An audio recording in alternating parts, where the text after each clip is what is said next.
Hi all welcome back to my channel మరో mini vlog. మన channel కనుక first time చూస్తే లైక్ చేసి అలాగే సబ్స్క్రైబ్ చేసుకోవడం మర్చిపోవద్దు. వరలక్ష్మి వ్రతానికి ముందు నేను చేసుకున్న ప్రిపరేషన్స్ అనమాట. ఇవన్నీ అయితే పాతవైపోయింది అని చెప్పి అత్తయ్య అయితే మారుస్తానని చెప్పారు. ఇక అవన్నీ అయితే ఒక కవర్లో అయితే పెట్టేసి ఇచ్చేసాను. ఇంకా అత్తయ్య అయితే మార్చేసి ఒక 2 పెద్ద కుందులు అయితే తీసుకొచ్చారు. అవన్నీ అయితే అలా సపరేట్గా ఇచ్చారు. మా హస్బెండ్ అయితే అవన్నీ అయితే సెట్ చేసి పెట్టేశారనమాట. పైన అయితే హంస అయితే వచ్చినాయి, చాలా క్యూట్గా బాగున్నాయి అనమాట. మీకు ఎలా అనిపించిందో ఖచ్చితంగా కమెంట్ చేయండి. షార్ట్ వీడియోలో చెప్పాను కదా, లాంగ్ వీడియోలో చూపిస్తానని. ఇవే అనమాట ఆ 2 పెద్ద కుందులు. మా హస్బెండ్ అయితే ఇంట్లోకి కిరాణా సరుకులు కావాలని చెప్పి ఇంకా అవన్నీ అయితే రాసిచ్చాను. ఇంకా అవన్నీ అయితే తీసుకొని వచ్చారు. పిల్లలు కూడా చూస్తున్నారనమాట. పిల్లలు ఇద్దరైతే అన్నం తినేసి పడుకున్నాక నేను మా హస్బెండ్ అయితే షాపింగ్కి అయితే వెళ్ళాము. వరలక్ష్మి వ్రతానికి చీర తీసుకోవడం కోసం అయితే షాపింగ్ దగ్గరికి అయితే వచ్చేసామన్నమాట. ఇంకా షాప్లోకి అయితే వెళ్ళిపోయి శారీస్ అయితే చూపించమంటే వాళ్ళు చూపిస్తున్నారు. మేము చూసి మాకు కావాల్సినవి అయితే సెలెక్ట్ చేసుకుని పక్కన పెట్టేసుకున్నాము. అలాగే ఒక 5గురికి తాంబూలంలోకి జాకెట్ ముక్కలు కావాలని చెప్పి జాకెట్ ముక్కలు కూడా అయితే తీసుకున్నాము. తర్వాత బిల్లింగ్ అయితే వేయించేసుకుని ఇంకా దారిలోనే గాజుల షాపుకి కూడా వెళ్ళిపోయి కావాల్సిన బ్యాంగిల్స్ అవన్నీ కూడా తీసుకున్నాను. అక్కడ అమ్మవారి విగ్రహాలు అయితే ఉన్నాయి, భలే క్యూట్గా ఉన్నాయి. ఇంటికి వచ్చాక ఏం తీసుకున్నానో చూపిస్తున్నాను. ఒక 2 శారీస్, 5 బ్లౌజ్ పీసెస్, కలసం మీదకి ఒక రెడ్ బ్లౌజ్ పీస్, గాజులు, స్టిక్కర్లు, కోన్ ఇవన్నీ అయితే తీసుకున్నాను.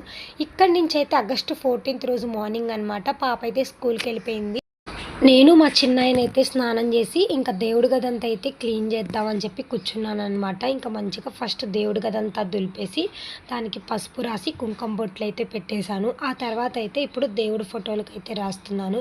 గంధం రాసి దానికి కుంకుమ బొట్టు అయితే పెట్టేశాను అనమాట. దేవుడి ఫోటోలన్నీ ఇంకా దేవుడి గుడిలో పేపర్ అయితే వేసేసి ఫోటోలన్నీ కూడా దేవుడి గుడిలో అయితే పెట్టేశాను. ఓవరాల్గా మా పూజ గది లుక్ అయితే ఇలా ఉంది.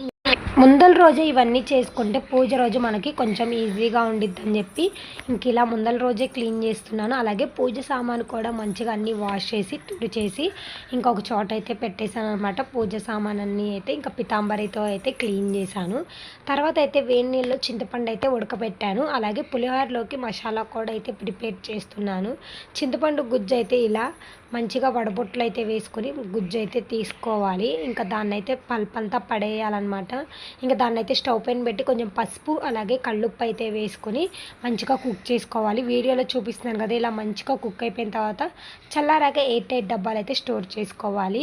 మా పాపది ఆగస్టు 15th బర్త్డే ఉంది. అలాగే వరలక్ష్మి వ్రతం కూడా చేసుకుంటున్నాను కదా, ఇక ఆ రోజు కుదరదని చెప్పి ఇంకా ముందల రోజే స్వీట్ కూడా ప్రిపేర్ చేస్తున్నాను. గులాబ్ జామున్ అయితే పాకం అయితే అయిపోయింది. గులాబ్ జామున్ కూడా ఫ్రై చేసుకొని పాకంలో అయితే వేసేసాను. గులాబ్ జామున్ అయితే రెడీ అయిపోయింది. మా ఇంట్లో అందరికీ ఫేవరెట్ అనమాట గులాబ్ జామున్. పిల్లలకు కూడా చాలా బాగా ఇష్టంగా తింటారు.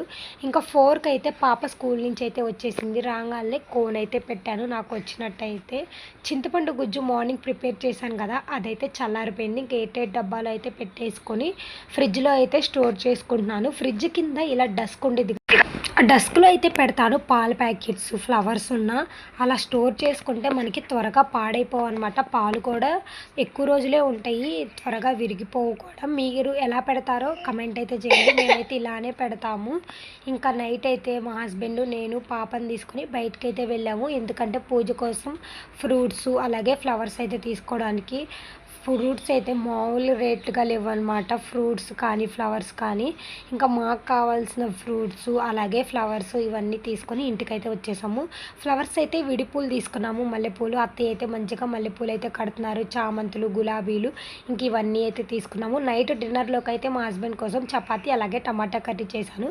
నేను కూడా ఈరోజు చపాతీ టమాటా కర్రీ అయితే తినేసాను. తర్వాత అయితే నేను ఇల్లంతా ఊడ్ చేస్తుంటే ఇంకా అత్తయ్య అయితే ఇల్లంతా మాఫ్ అయితే పెట్టేశారు. ముందల రోజు చేసుకుంటే మార్నింగ్ లేవగానే కొంచెం ఈజీగా ఉండిద్ది అని చెప్పి ఇంకా అత్తయ్య అయితే ఇల్లు అయితే క్లీన్ చేస్తున్నారు. నేనైతే ఈ లోపు అయితే కిచెన్లోకి అయితే వెళ్ళిపోయి కౌంటర్ టాప్ అలాగే గ్యాస్ కట్ అయితే క్లీన్ చేసుకొని గార్లికి పూర్ణాలకైతే పప్పు అయితే వాష్ చేసుకుంటున్నాను. కౌంటర్ టాప్ అయితే క్లీన్ చేసుకున్నాను. పప్పు కూడా నానబెట్టుకున్నాను. అలాగే శనగలు కూడా నానబెట్టేసి గ్యాస్ కట్ కింద పెట్టే ప్లేట్స్ అవన్నీ అలాగే గిన్నెలు కూడా అయితే తోమేశాను. తర్వాత అయితే పీట అంతా వాష్ చేసుకొని దానిపైన ముగ్గులు అయితే వేసేసి పసుపు కుంకుమ కూడా రాసి పెట్టేశాను. ఒక 2 పీటలు అయితే తీసుకున్నాను. ఇవైతే పాతకాలం ఎప్పటివో అంట మా అత్తయ్య అయితే చెప్పారు. ఇంకెప్పుడు ఇవే పెడతాను అనమాట. నేనైతే వాటిలో అయితే మంచిగా కడిగేసుకొని ముగ్గు అయితే వేసి పసుపు కుంకుమ కూడా వేసి పెట్టేసుకున్నాను పూజ గది దగ్గర. ఆ తర్వాత అయితే నేను కోన్ అయితే పెట్టుకున్నాను. నెక్స్ట్ డే పాప బర్త్డే, సర్లే వరలక్ష్మి వ్రతం కూడా ఉందని చెప్పి నాకు వచ్చినట్టు ఇలా కోన్ అయితే వేసుకొని ఇంకా లైట్స్ అన్నీ ఆఫ్ చేసి ఇంకా పడుకున్నాం అనమాట. టైం అయితే 11 అవుతుంది. అంతే. ఈ వీడియో నచ్చితే కనుక లైక్ చేసి ఖచ్చితంగా ఛానల్ సబ్స్క్రైబ్ చేసి